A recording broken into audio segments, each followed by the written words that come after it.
Mais réseaux sociaux, ils sont très dangereux aujourd'hui. Les réseaux sociaux, et les drogue. Les réseaux sociaux, et les drogue. Au que couple ming les pendant pour les réseaux sociaux. Mais la drogue, les réseaux sociaux, les réseaux détruits, couple belé. Pourquoi ce soit exemple nango? Il y a bateau, les réseaux sociaux, ils ont parmi les. Mais t'as senti dans le barat. Moi, je suis au lamba avant de WhatsApp, avant de sur le blog, au TikTok. Ovana na TikTok bando solo la na batu banda tongo tipoko ndako sokoli te. Comment pena ba live? Na ba live. Vous comprenez? Ne loko linga ko lakisa te na ndako o lakisa yango o lambite ndako solo. Bon, tango mbala ko ya ndeni nikimi ozana ndako. Vous comprenez? Mais d'un côté, je suis sûr que yoza mobile et que moi je suis sur la live wana ya ba 2h 3h. Est-ce que toi je suis en tant que mobile wa simaka pena ndako na yo? Est-ce que yo sokipa na moi sina yo? Parce que mibale mingi pe le problème est que bazo s'occuper na basi na bangote. Alors basi pona babi sombela bilabilo kona bango moko ba beso bazana bango bazana ngo. Qu'est-ce que les femmes font? Faut se recourir na babilo kona ba bêtise. Mais ce que yo mobali, tu assumes ton rôle. Que moi si azo na la tindi ya mama filo 4 fois en hôpital. Aboti nga ba bogar, na ba belle fille. Vous comprenez? Parce que rôle na ngezanini, rôle na nga fona prendre soin moi na ngai. Ce que na lingite moi na nga ke ngo milukila. Amisala surindeni ngai fona assumer. Ok, mais il n'y a pas que de femmes, on bazo vendre rapide dans les réseaux sociaux, il y a aussi des hommes. Hein? Ce qu'on peut me vendre dans les réseaux sociaux, c'est ça dipo. Il y a une femme qui meurt à cause de la violence conjugale.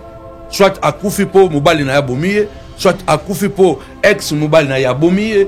Donc moi si azo souffrir, les balles les aloromoko lelo quand tu regardes Batunde ba souffrir. Pourquoi? Parce que c'est la seule cellule de base. Et pourtant, il y a des pasteurs qui tapent leurs femmes. Il y a des pasteurs qui sont infidèles, accros même. Mais il y a des hommes, asa chrétienté, pasteur chrétienté, mais asa fidèle. Mais là, quand on dit mariage heureux, donc on définira en ligne, ça signifie quoi? Un mariage heureux, c'est un mariage où il y a la paix. C'est un mariage où il y a la paix, un mariage où il y a l'harmonie, un mariage où ce n'est pas que un mariage oyo. Tout est en or, tout est rose. Non. Un mariage heureux, c'est un mariage où il y a la paix. Un mariage heureux, c'est un mariage où il n'y a pas de bagarre. Ok. Par exemple, 25 ans dans un mois de mariage, nan na finga moi sinangate, nan na beta moi sinangate, moi sinangana na finga ngate. Nanu to soanate et loko ikam ça va tout mingi. Nanu peut to soanate peut-être tout n'anga ingrédients andeni. Au fait soanate pendant 25 ans. Au fait le problème c'est quoi? C'est les mariages heureux. Basa ni kutu soke vandira be tout année. Bon siko na libala 25 ans. 25 ans to soanate. Obinga na ndako nangai yo yebi baleki na yo ba komi ba grand garçon. Bakoli. Donc soto be toto e bakambo o bo soto zoko sato bo mande bango. Au fait il n'y a pas une formule magique. Kengala baki mama Glody, yona papa tresifo sala ndingi ngana sala pour ma libala na bino et simba. Non, formule moko ezala kate pour na libala simba. Mais ça quand eloko moko. Secret il y a libala d'abord un. Au-delà il y a nzambe parce que surtout nzambe za pour na biso ba chrétien. Ouais. Bo bato ba sambe la kate. Bato ba sambe la kate. Bango hunde ba vanda rapé bien. Bon, bango te ba vanda bien parce que y a bango to chaka ngo kate. Parce que sur une femme qui meurt chaque 12 secondes na boko, il y a mobali na ye. Ils a ba pastorité. Ce que déjà ba pasteur baza censé bazala malamu na basi na bango. Bazoko ko oza malamu na basi na bango te. Imaginons nous ce que ba païen. Imaginons ce que mabala oyo le sambo za la kate. Compréhension ezate. Pourquoi? Nako que non on a dévolé. Avant la zone on a témoignage dans Ngamoko. Voler les bosso est que il faut que le mariage soit construit. L'amour ne fait pas durer le mariage. C'est l'engagement, l'entretien de l'amour qui fait durer le mariage. Parce que tout le monde va penser que non, moi je suis linganga soute. Bon, non, je suis linganga moi je exact que parce que linga était que amour est koufi pourquoi? Parce que tu n'as pas entretenu l'amour.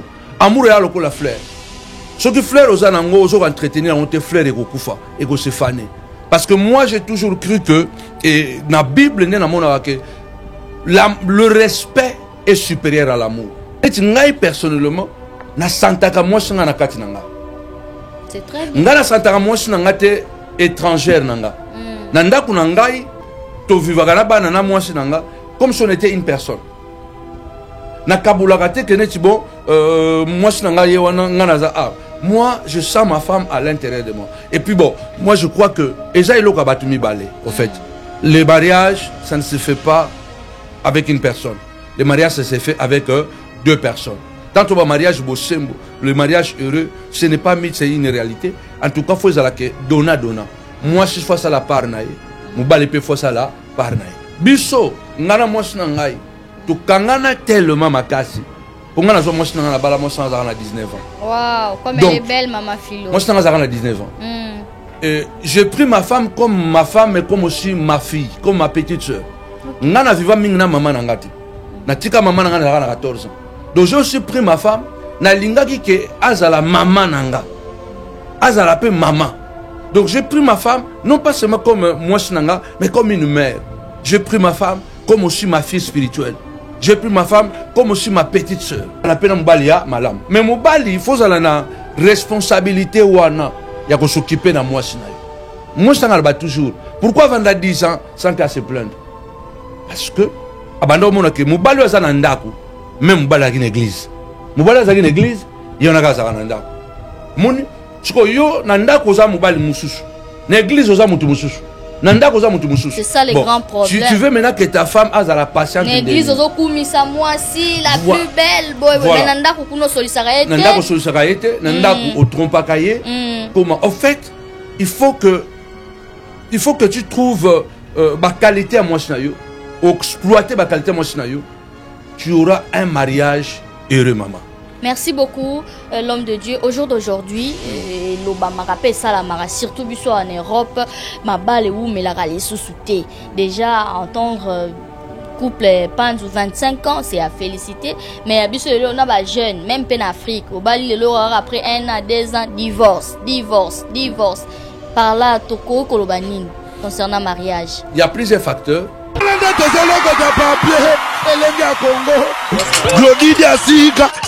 La mignonne,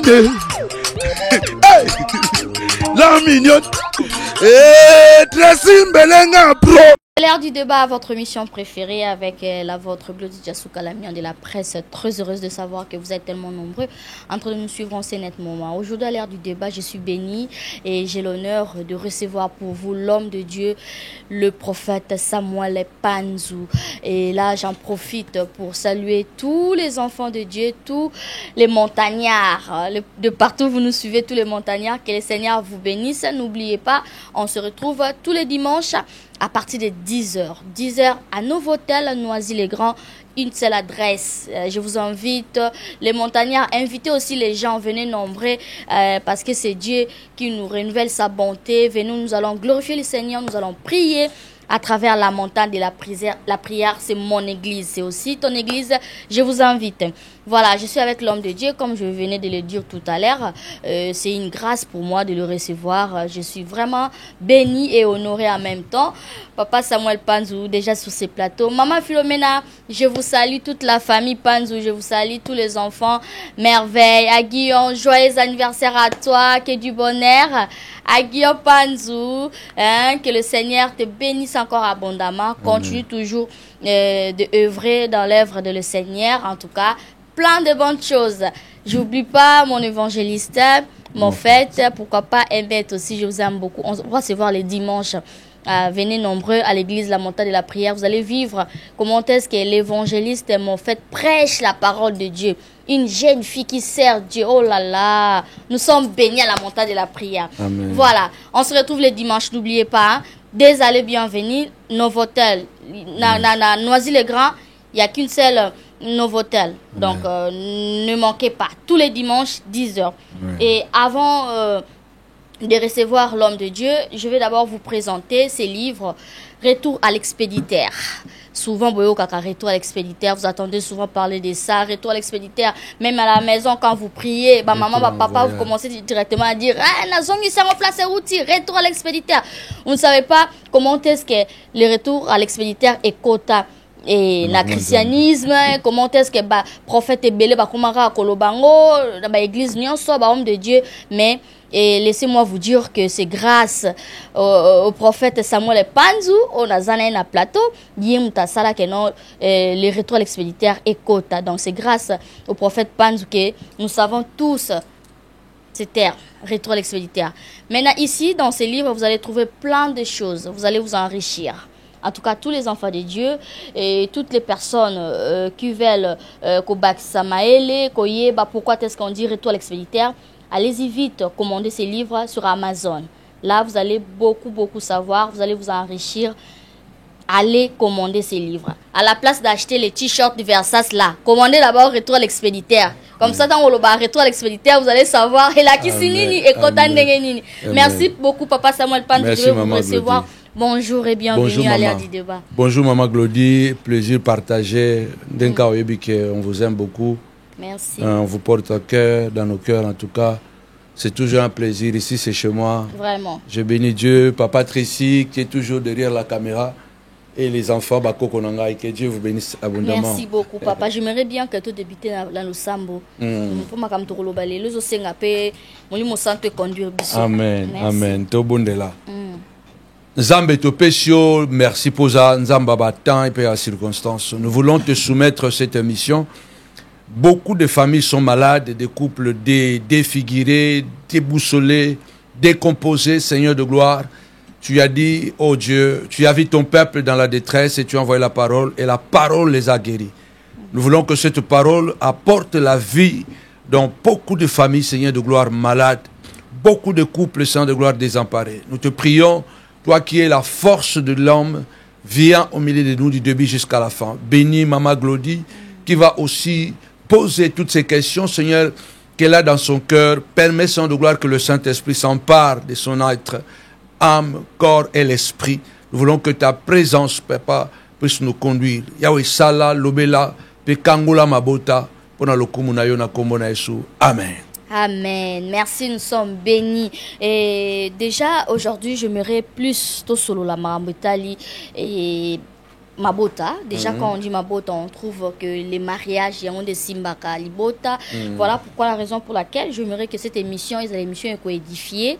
Ça édifie. Et puis, Bima quand même, n'a quelque chose. Et parce que, ça, l'ensemble, Belé, Zarasoro, Yambi, Azolo, Bela Miracle, Azolo, Bela Mambo, Belé, c'est bien bon. Mais il faut revendre ça paix. Surtout, revendre ça tempo, canaliser, surtout concernant Mambo Italie, mariage. Déjà, aujourd'hui, j'aimerais qu'on puisse parler de ces sujets. Na ba scandale belé même na ba réseau il y a d'autres personnes to ba comité na niveau comme la même ba poison ba msusu bazo boma ba conjointe na bango.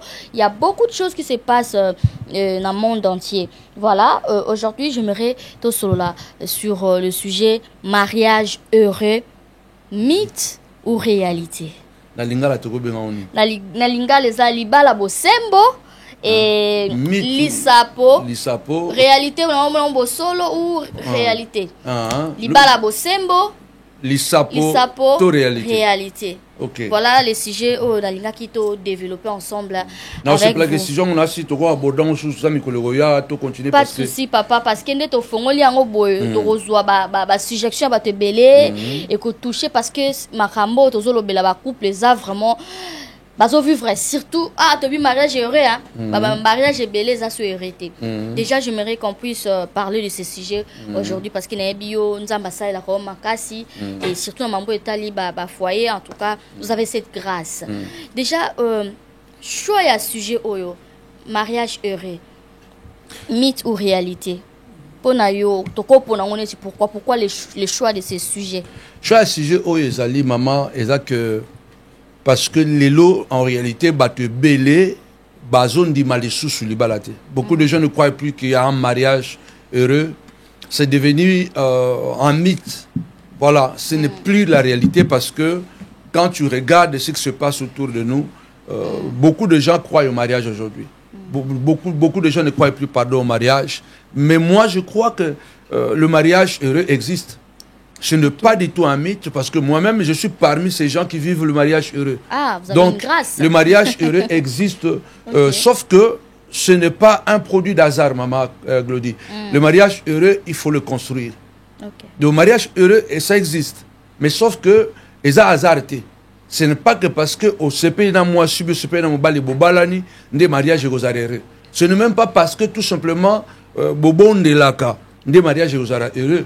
parce que ça na batu kutu oui na kala ba papa na biso na ba on peut rebondir te ba vanda pe 30 ans 40 ans na ba maman na biso donc elingo ba ke libala les ko appelle nzamba za centre libala mais nzamba za ka nzamba ba chrétienté nzamba za nzamba ya mukili mobimba ya tout le monde même na batu ba binzambe te ba ko pe ovana libala parce que nzambe soko ndimi était lokola nzambe si tu ne crois pas qu'il est Dieu mais au vivre quand impact na pourquoi parce que azape roi loi na kati ya royaume parlement ezalaka te maloba ya roi ezalaka loi même oza chrétien te mais lokolo oza ekele mwa nzambe azaka na mibeko na ye oyo atya na kati na bato oyo kosalaka nzambe azaka na kati ya mabala wana parce que loi ya nzambe eza pe na kati ya conscience na biso donc le mariage heureux existe bel et bien mais il faut le construire parce que eza thème moko eza lokwa ya provocation voilà. thème moko sujet oyo tozoloba eza vraiment très profond et bah te beleza sensible makasi parce que baloba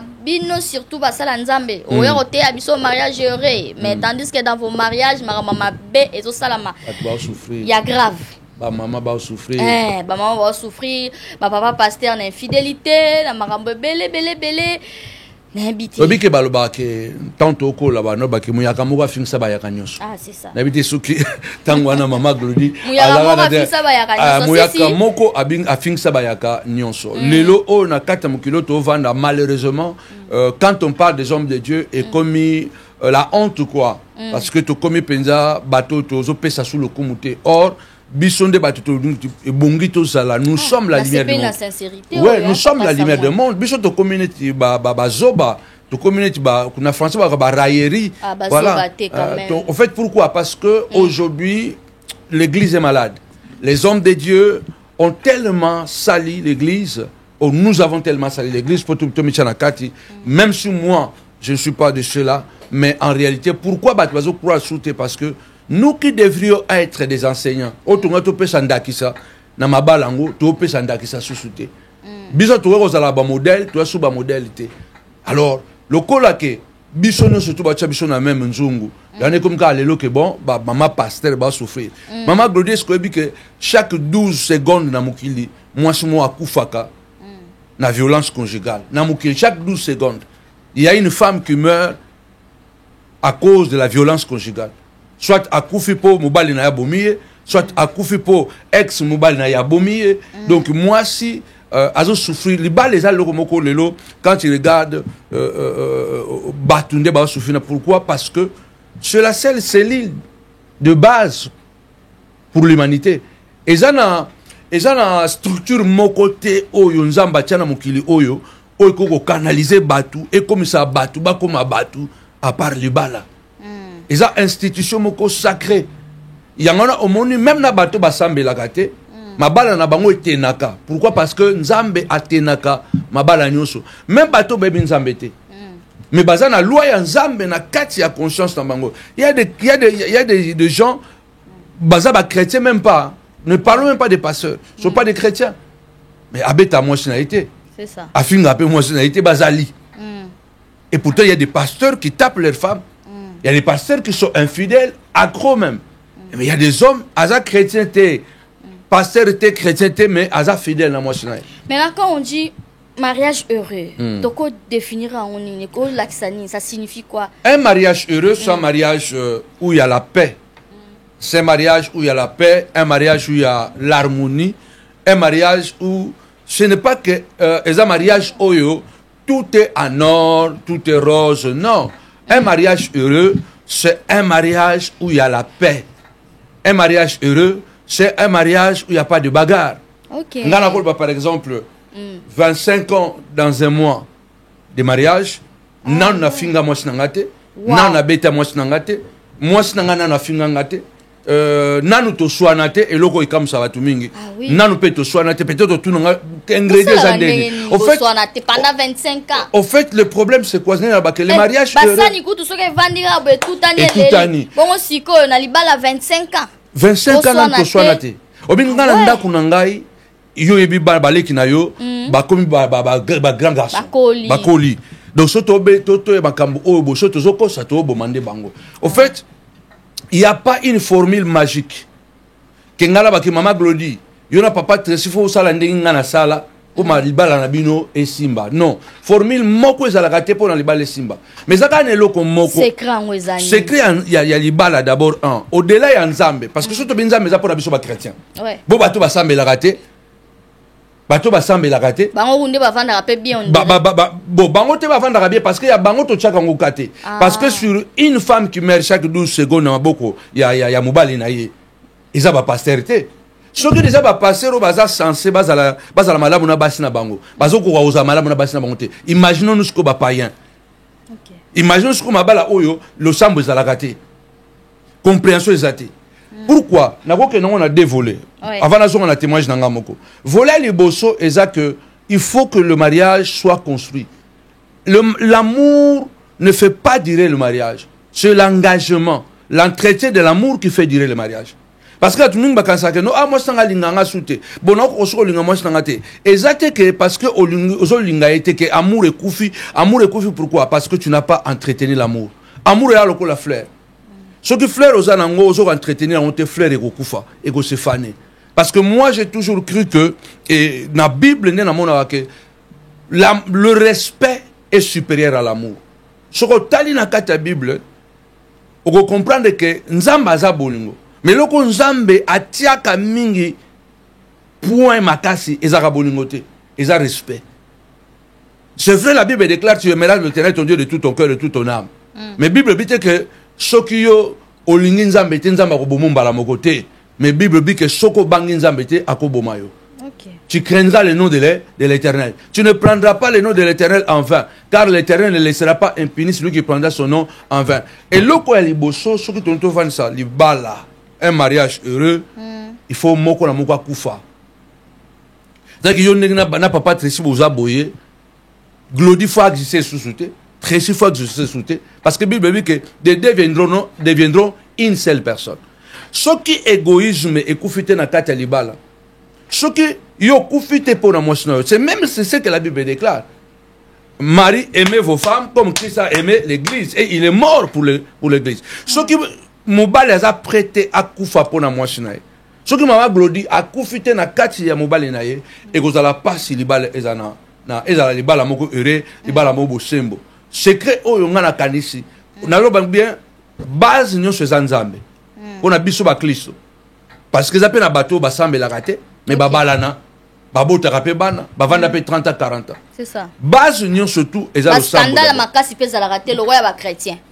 Au fait na nini na toko benga toko ba nini na niveau ya ko calculer combien pourcentage na pourcentage na ba chrétien na ba païen leki mais sauf que ba chrétien déjà nous on est les chrétiens on est à peu près 2 milliards d'individus. Le monde compte presque aujourd'hui 7 milliards ou 8 milliards. Les chrétiens na ba catholiques na ba évangéliques na ba chrétiens nous surtout tous à peu près 2 milliards et quelques. Ça veut dire que jamais ma balle chrétien n'est monté à la mabe ou le ma balle à surtout. Vous comprenez? Mais ma chrétien pourquoi? Parce que tous à mouinda.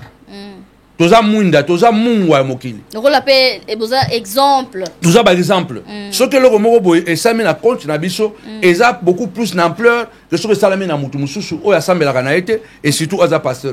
Donc pour la nation ça premier point pour na li balles à la bosembo beaucoup fa. Ça veut dire que boma égoïsme. Boma Kiyo. Okay. Tu meurs en soi. Tu vis pour ta femme et ta femme vit pour toi. Ça veut dire que ce qui beaucoup de libala et que bon, ngana na poche na ngayo za na poche na yo. Ngana za na misu na ngayo na misu na yo. Et ko simbate. Libala ezake photo tala na misu bopo libala simbate. Libala eza photo tala direction moko. Le mariage ne réussit pas parce que ngana maman glodie tozo tala na kaboy. Ngana maman Philomena, non. Si nous voulons réussir notre mariage, nous devons regarder dans la même direction. C'est pas nous regarder nous entre nous. C'est plus profond ça. Mais si nous on se regarde entre nous, mais si tu commences dans la direction moko, on va s'ignorer. Ça veut dire que même maman Glodia sali erreur moboy, nga nazotala pas itozoken. Nazotala et c'est pourquoi le mariage heureux existe. Mais premier point que je vais vous donner, ne vous regardez pas en face comme ça, mais regardez dans la même direction. Deuxième point, que le mariage est heureux, est à la mitité. Cela veut dire que il faut aux à la responsable. Tu dois être responsable. Ça veut dire que quelqu'un qui est responsable, c'est quelqu'un qui assume. Mabe malamu, il assume ça. Net ngai personnellement, na santaka mwasi nga na kati nanga. C'est très bien. Nga na santaka mwasi nanga te étrangère nanga. Na ndaku na ngai to vivaka na bana na mwasi nanga comme si on était une personne.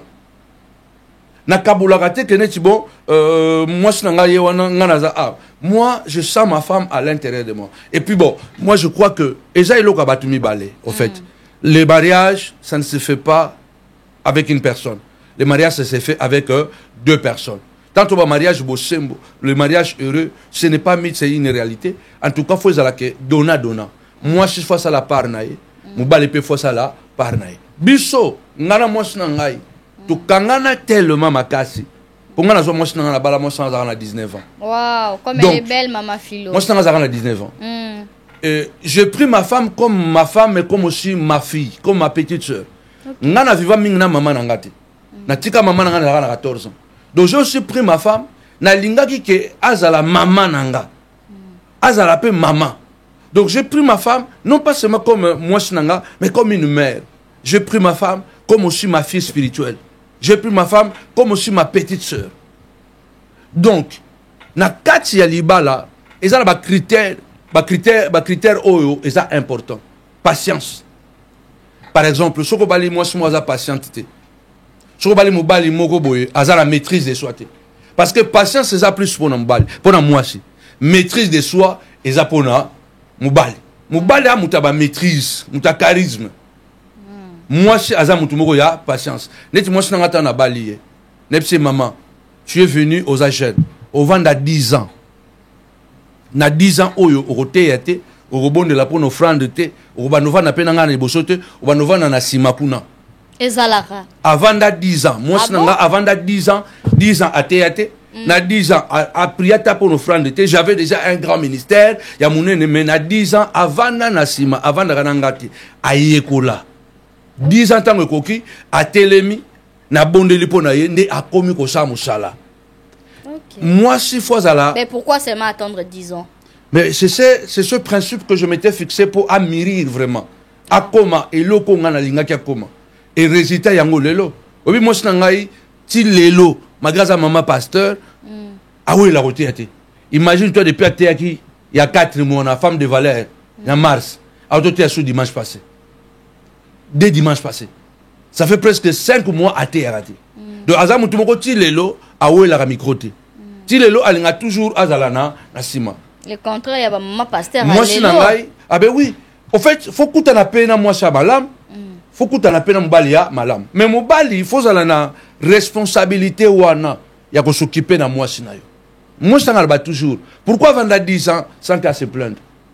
Parce que, abandon mon que mon bali est en ndaku, même mon bali est en église. Mon bali est en église, il y en a qu'à en ndaku. Mon, ce que yo nandaku za mon bali mususu. L'église osa mutu mususu. C'est ça le grand problème. Tu veux maintenant que ta femme a la patience. L'église ozokumisa moi si la plus belle boy voilà. Nanda kuno solisaraete. Nanda ko solisaraete, nanda ko trompa kaye. Comment en fait, il faut que tu trouves ma qualité à moi sinayo, exploiter ma qualité à moi sinayo. Tu auras un mariage heureux maman. Merci beaucoup, l'homme de Dieu. Au jour d'aujourd'hui, l'Obama rappelle ça, la mara, surtout biso en Europe, ma balle ou mais la râle sous-souté. Déjà, entendre couple Panzou 25 ans, c'est à féliciter. Mais biso on a pas jeune, même en Afrique. Au Bali, après 1 an, 2 ans, divorce.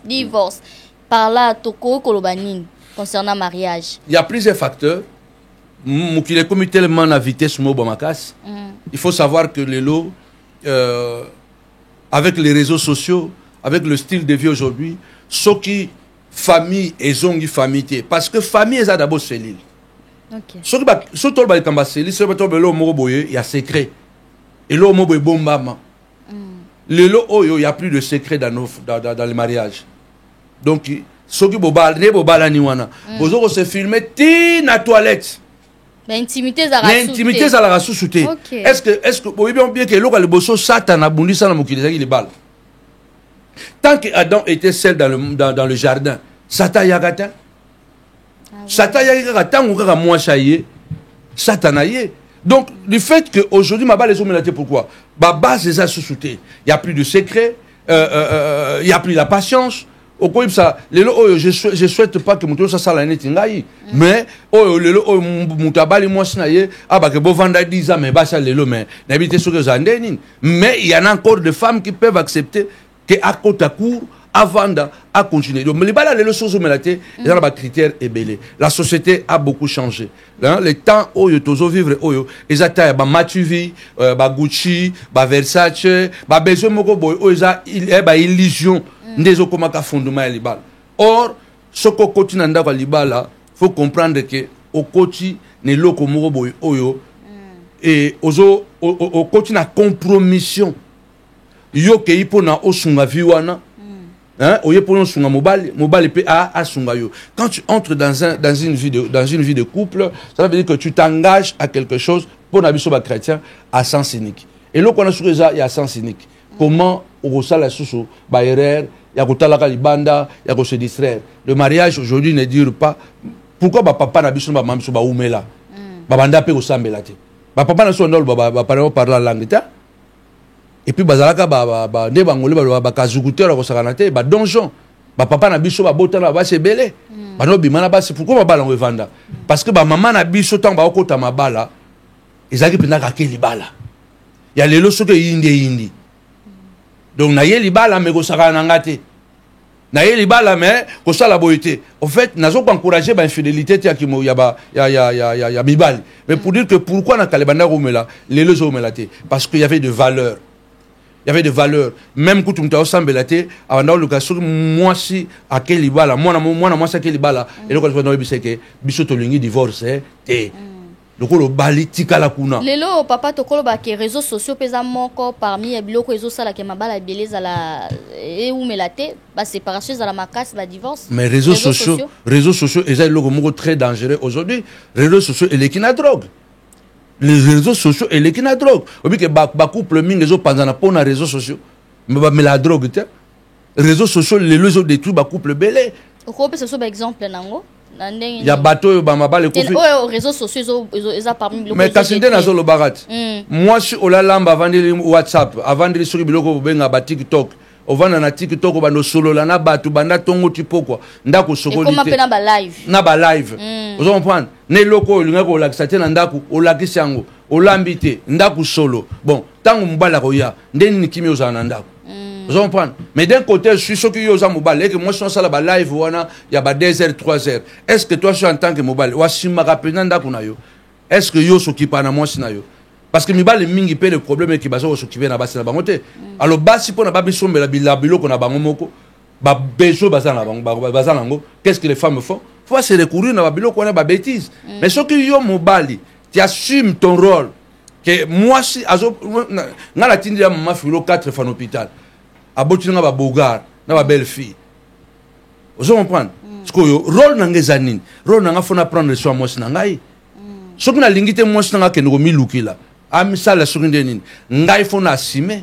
OK, mais il y a pas que de femmes au bazo vendre rapena ba réseaux sociaux, il y a aussi des hommes hein. Ce comme on peut mbala vendre na réseaux sociaux c'est ça dipo faut ça la dipo ngala kalisi papa dipo parce que papa Tracy a na réseaux sociaux mais il a une entreprise. Okay. Mais ce comme on mbala vendre na TikTok pendant 3h 4h na live moi je crois que azadi na rozala papa ta adina rozala mamata za lo na papa adina rozala marieta yo za mobali ovanda ka 3h ya mbongo yo na TikTok potinda bana na université mbongo yo zo na TikTok pour latisa mwasi yo ngana pambola anza po mwasi na ngato kokana na babi makambu obike mama filo ndinga zala mwasi na ngai ala ta bijouté.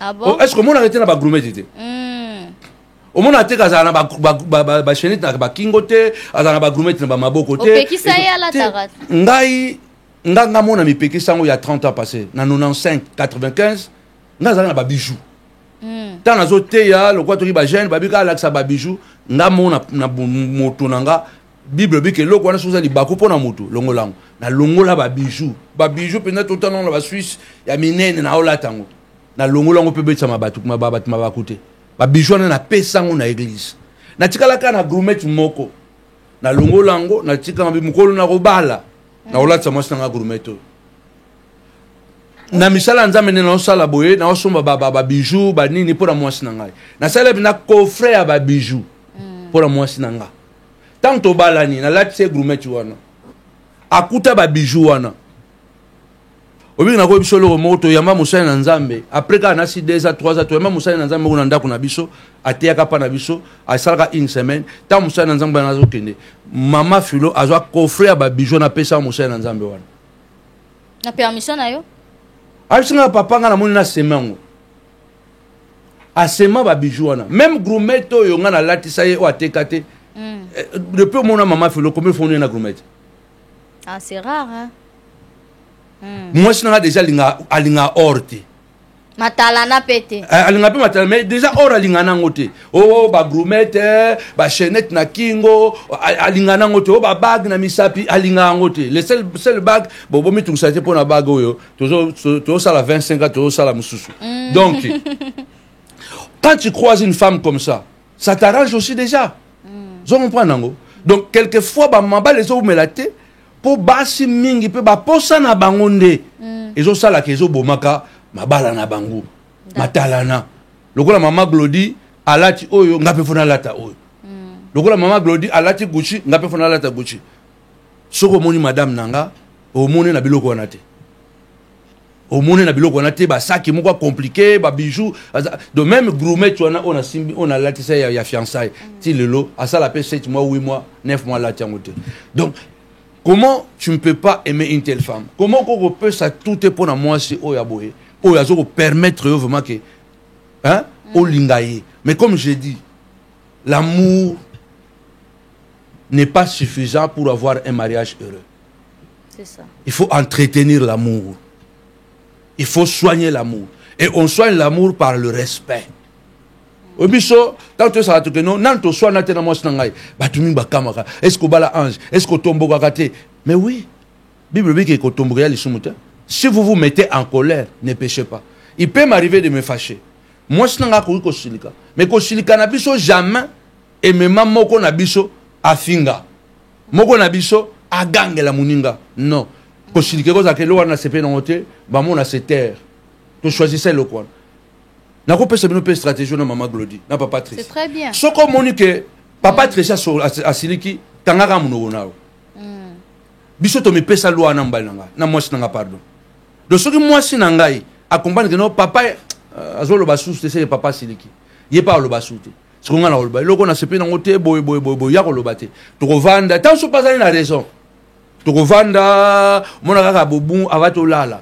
Papa mon eloko wana ezaki boy ah ya solo eloko esala ke biso to obike eloko ezo respecter obike bolingo ebomaka mais respect bomaka te mutu akoboma mpo na bolingo mais mutu aboma mpo na respect te yano bake respect eza supérieur na amour. Tu peux tuer parce que tu as aimé une femme, tu le tues par amour, mais tu ne peux pas tuer quelqu'un que tu respectes ba détruire eloko to pesa lositote. Il y a une Bible qui dit que honore ton père et ta mère. T'as qu'à respecter aux gens pas parents. Malheureusement les lois longs pas parents ba na ba respectation pas parenté. Yangate, yanga ba respecter. Respecte aux gens qui pas parents. T'as là ba violence sous ngana mona papa nanga zobeta maman nanga. Na mona papa zobeta maman. Non une fois, non deux fois, plusieurs fois na mona papa père son âme, papa zobeta maman. Mais mukolo mon côté na vie nanga na manka papa respect.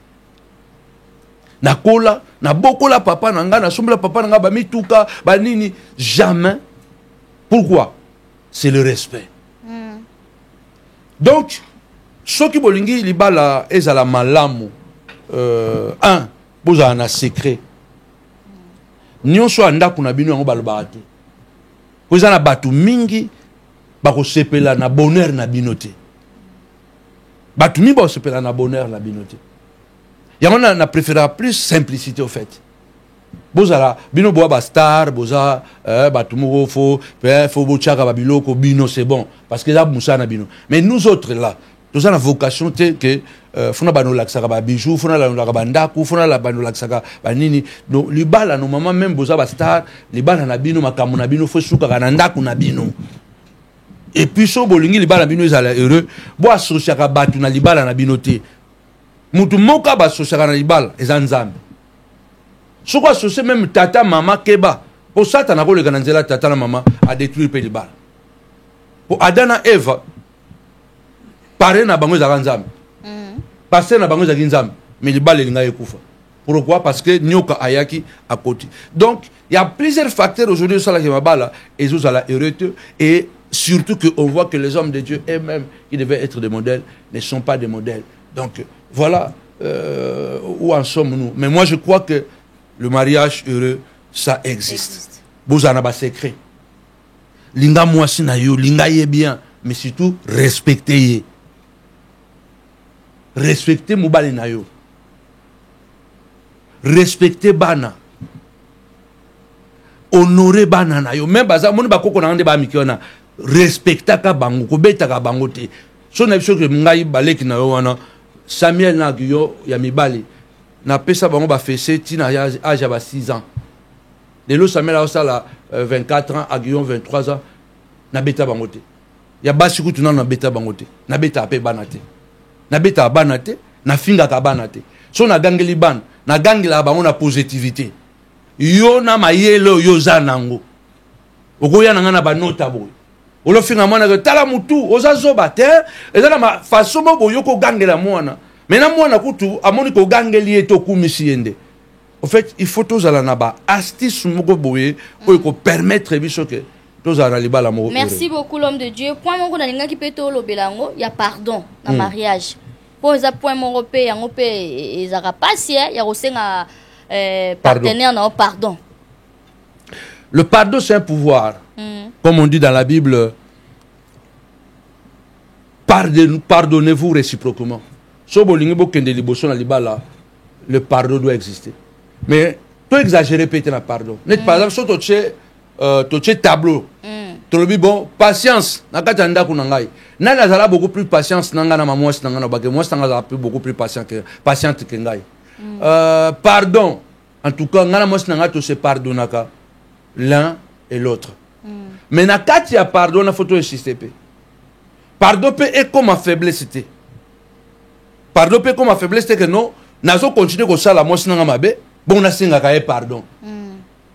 Même nzambe alobi soki yo za conscient ya masumo yo sala li sumo ne za suna boli misité. Ça veut dire que soko zo sala masumo nanko la Bible dit que il y a plus de pardon. Donc pardon est le mot important parce que ça enlève la rancune.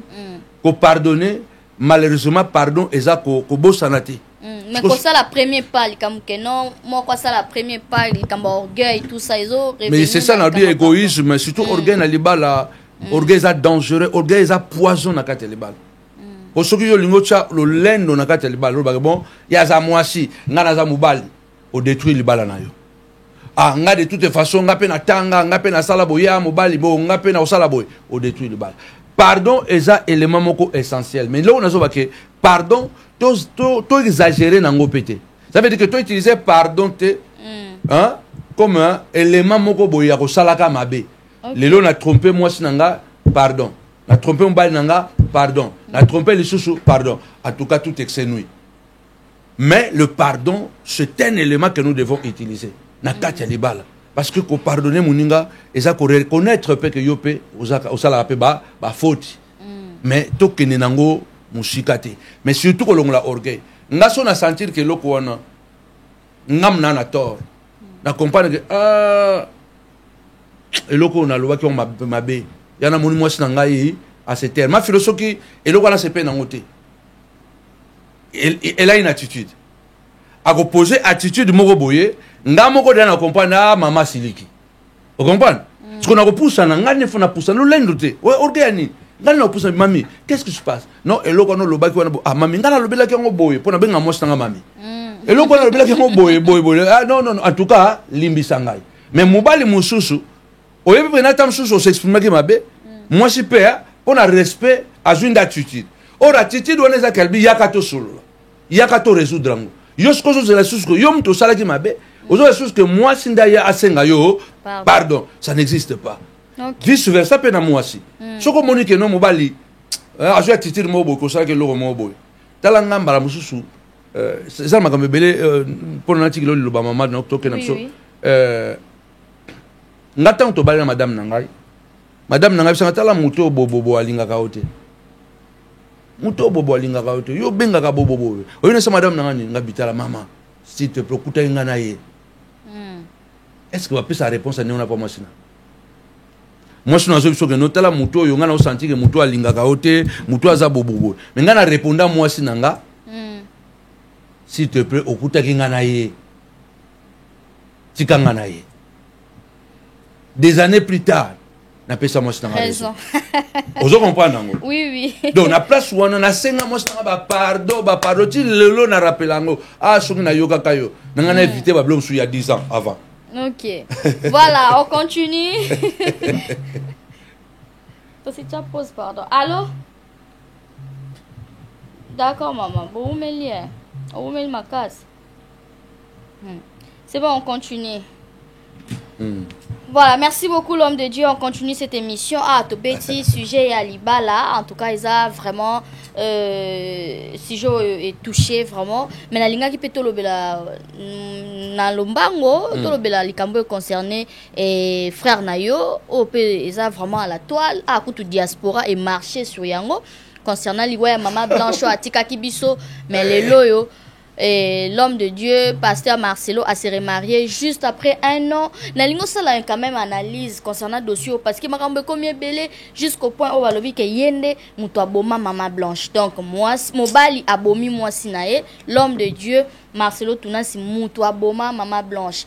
Makambo komi ko bima belé bato ba komiti na niveau ya ko manifester awa na Europe. Na nous ça analyse na likambo ekomela pasteur Marcelo surtout ko se remarier na après 1 an. Tozo idée na yo merci papa. Omonde tolba peka likambo libala. O surprendre ngai. Siku ngana ngai siku na mama to baki na chamu noko na makambote.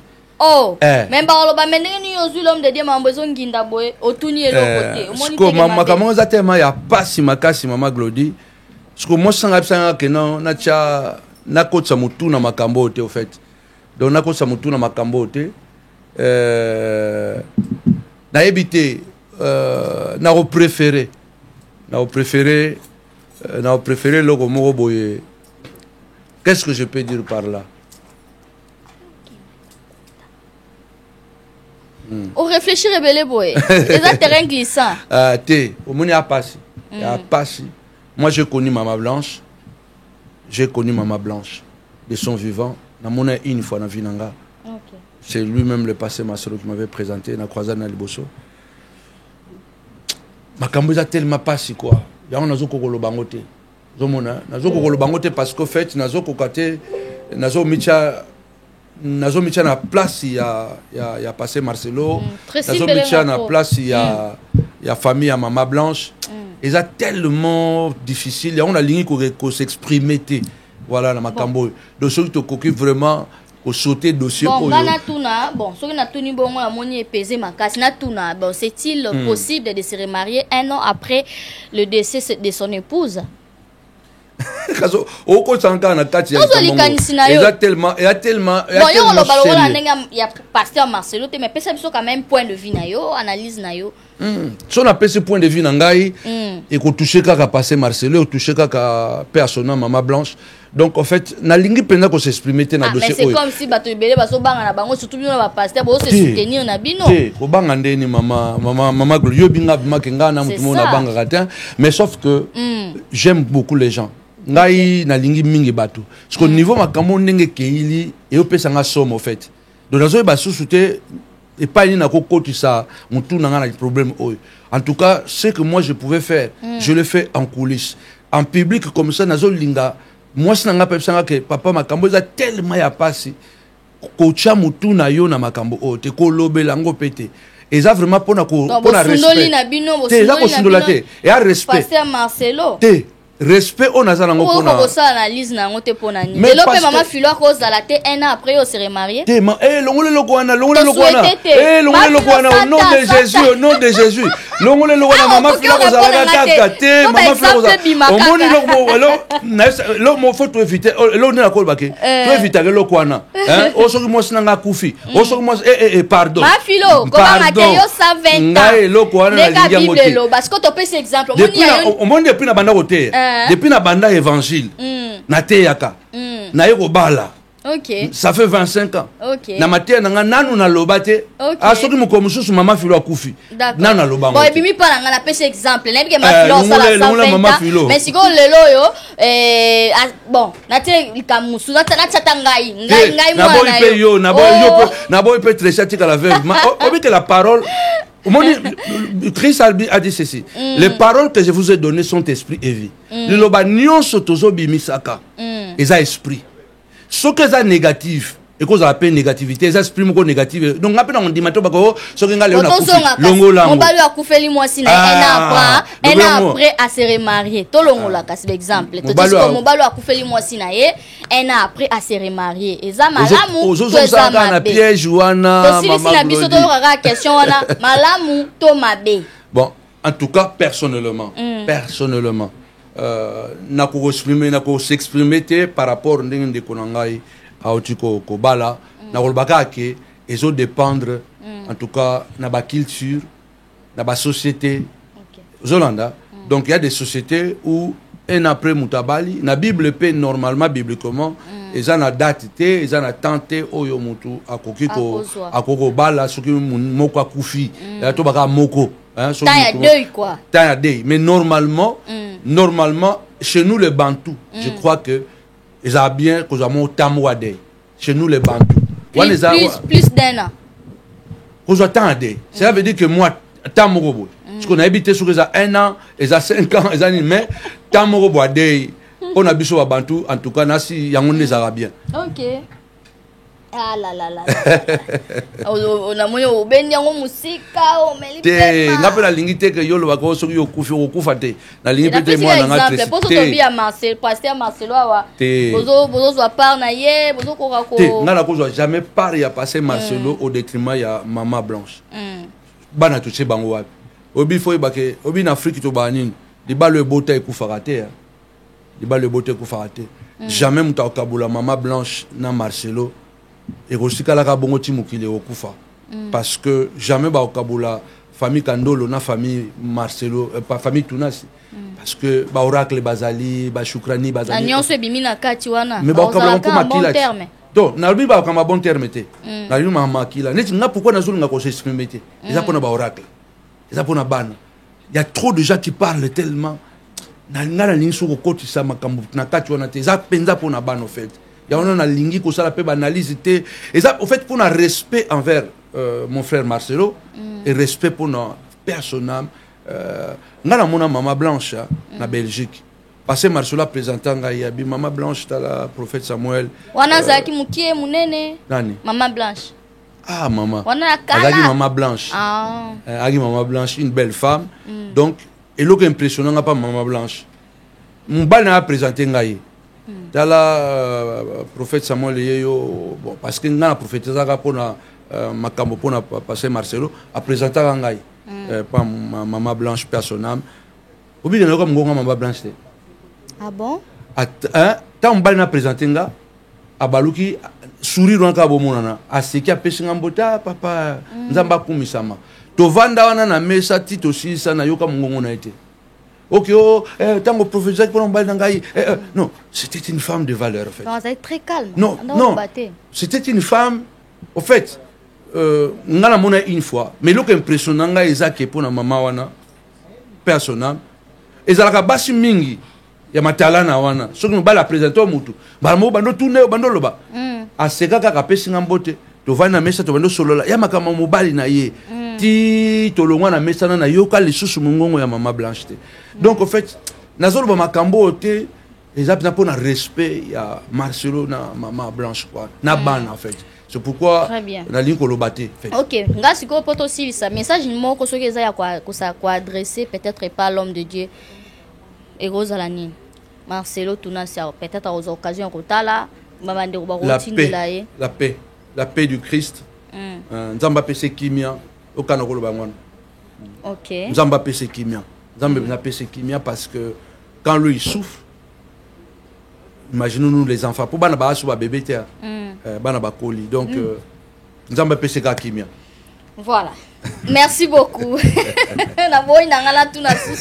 Maman Philo, Maman Philo.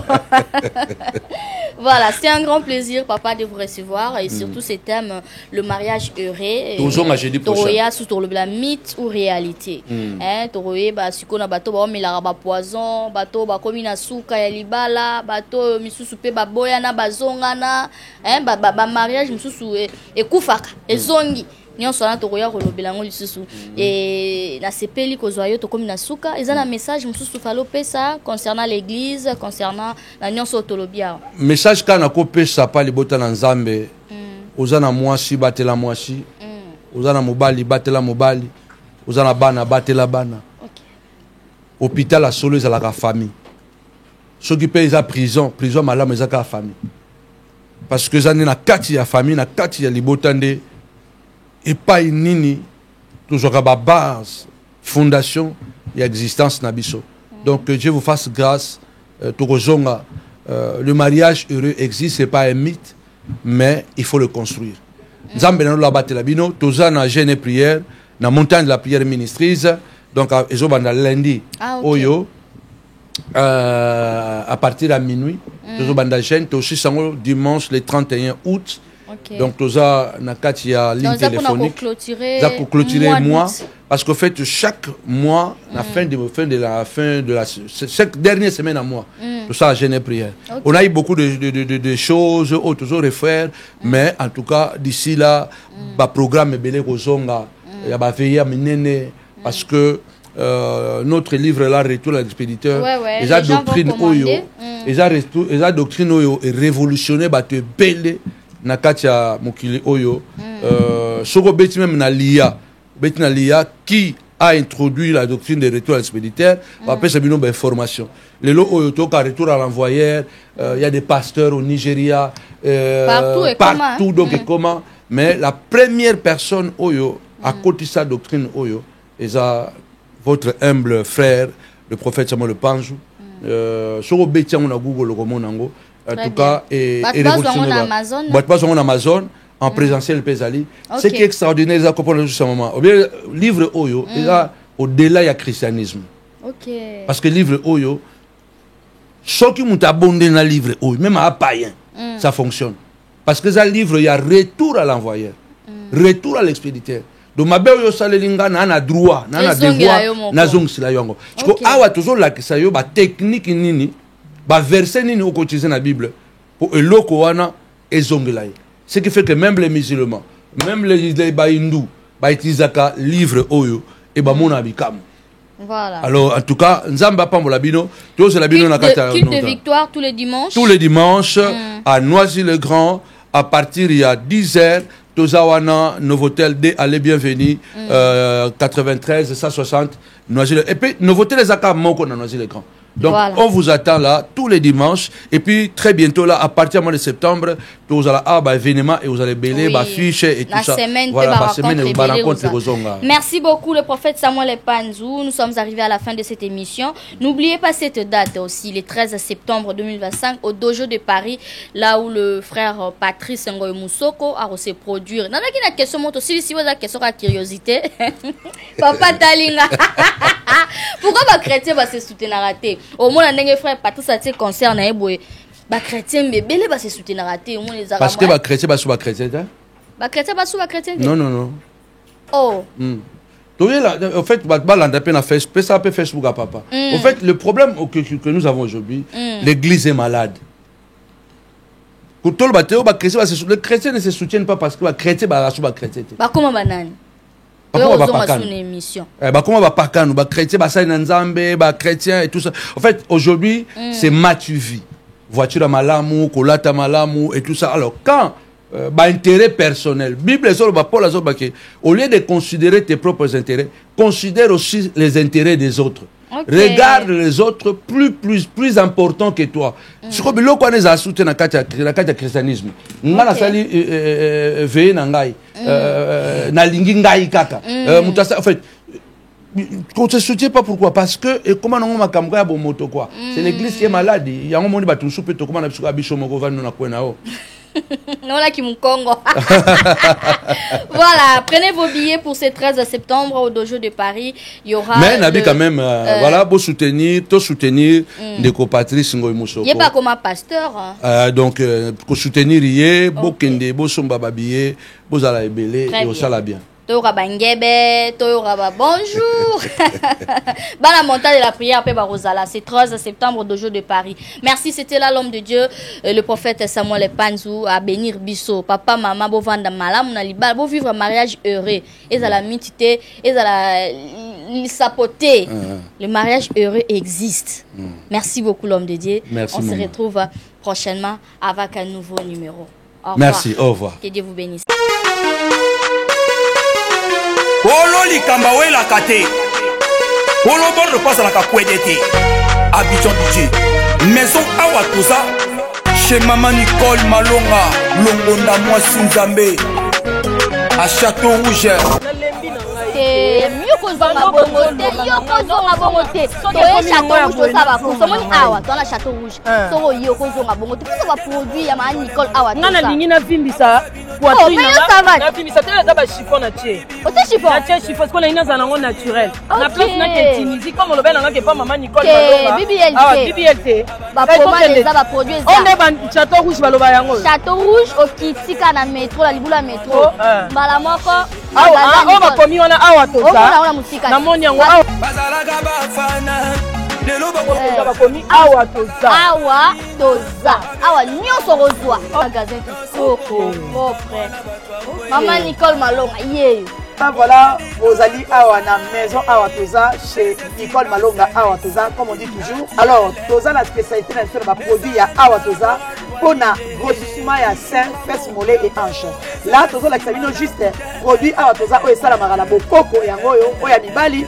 Oya basi pona kofimisa nzoto na simape liboso oyo ezali ya mibali pona grossissement ya 3e pied na bandi comprendre awa tozali na produit awa toza oyo esali na laboratoire mundele oyo eza pona bapapa pona kovimbisa 3e pied pona kokolisa yango mpe en même temps oyo eza pona bamama pona kokolisa simape tolo alors tozali lisusu na baproduit oyo elongolaka batampon soki toye malamu tozali na produit oyo ezolukama mokili mobimba produit sam tozoteka yango awa tozali na collaboration na production nango oh ba producteur nango basala yango depuis Corée ezotekama awa na Château Rouge tozali lisusu na albitin utaka Thaïlande pona ba spécialité ya makambo ya loposo na lenge ya ba tampon ba mama o ba lembi ke tampon elongwaka te tala ba produit na bino oyo esengeli moya koluka oyo bazoluka tous les jours mikolo oyo nyonso bazolela produit oyo ezobongisa bato yango oyo alors tozali lisusu na oyo sini crème oyo elongolaka mpenza batache na elongi somba ya original ngala bino problème ezaki original maman nazotela te papa naza na problème onde naza boye papa na biso azokomisa nga lisu te baproduit yango oyo ya awa toza mpona force ya mibali alors bamama oyo baza bapapa oyo baza na problème ya hémorroïde éjaculation précoce faiblesse sexuelle baproduit yango oyo nyonso yeyo les gens ya bafese les gens de bopikili ya bopapa Maman Nicole Malonga Akenango Nicole Malonga Akosa bino te ye moto banda makambo kala Awa toza Oyatenango Nicole Malonga. Ici c'est Paris 44 boulevard Ney, référence porte de la Chapelle, non loin de la Didas Arena. Restaurant chez Mama Wiva et Lengi. Kolia Kitoko. Cuisine africaine, cuisine européenne. Olingi olia biloko ya mboka. Ondu, malangwa, mboto, lipoke ya ngulu, taba ya kotumba, lipoke ya mpoka, légumes verts, namoteke ya moto. Awakutu masanga ya malili, iradakate. Adresse Eza Moko, 44 boulevard Ney, non loin de la Didas Arena. Je suis chez Mama Wiva. Je mange, je viens d'arriver sur Paris. La qualité fait la différence. Venez découvrir la classe et la différence. Ça c'est la différence. Lengi. Allemagne, États-Unis, Canada, Bruxelles. Ma frère Joe, place Eza Moko. Cuisine arabe, cuisine africaine chez Mama Wiva.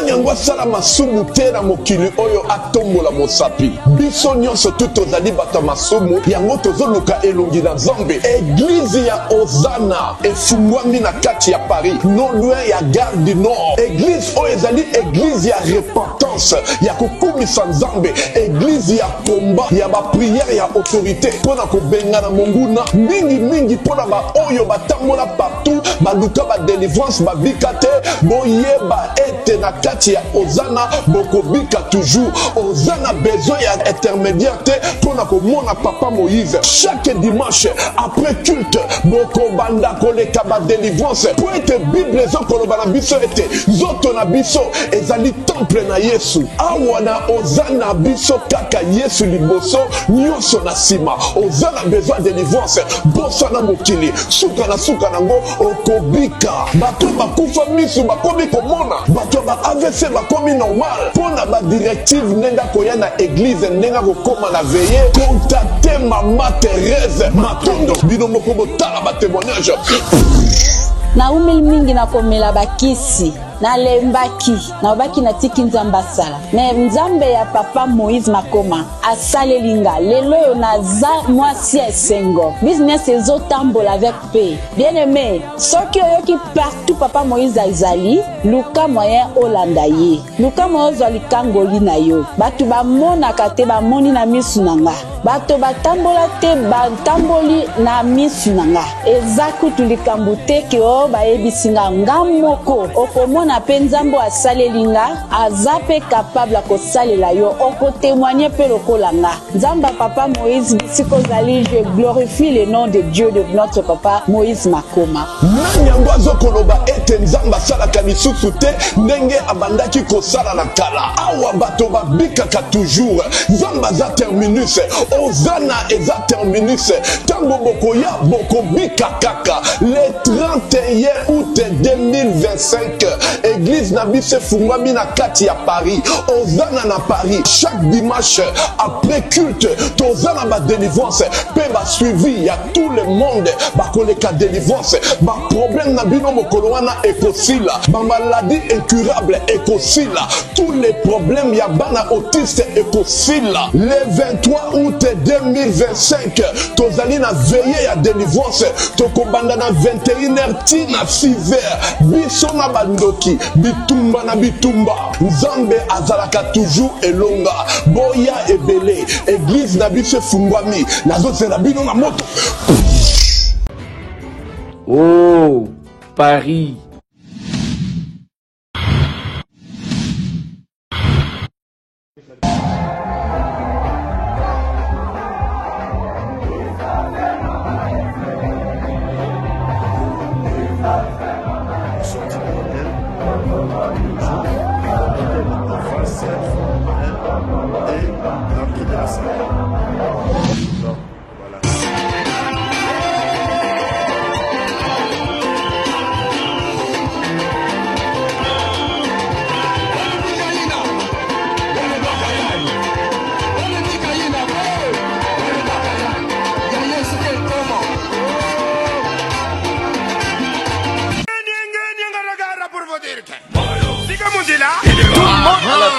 la nana yo me kofinga te kana clip là mama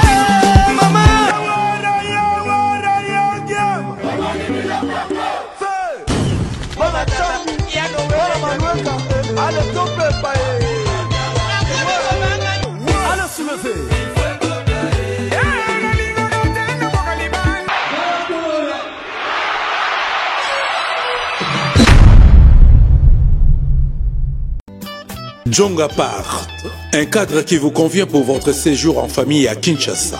Au numéro 69 bis, avenue Lusambo, dans la commune de Kintambo, à proximité de la maison communale. Mais à votre disposition de studio, appartement, chambre, salon plus cuisine, double toilette, salle de bain, appartement, 2 chambres, salon, cuisine, salle de bain, toilette, pour vous, au tarif le plus bas du marché.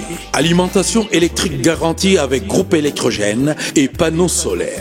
Contact depuis l'Europe, plus 33 609 12 11 11 sur WhatsApp. À Kinshasa, Nick Mtsao, plus 243 895 140 330. Djonga Part, tout pour accueillir confortablement Banami Kilia Poto, Nakatia Kinshasa, la capitale. Djonga Part, cadre ya Bissomoko. Je suis docteur Pichotondele, pharmacien de formation. Je suis formé à l'université de Kinshasa à la faculté de pharmacie. Et puis je fais d'autres masters en transformation des agro-ressources à l'université Marien Ngouabi et au Canada en préparation de cosmétiques thérapeutiques naturelles.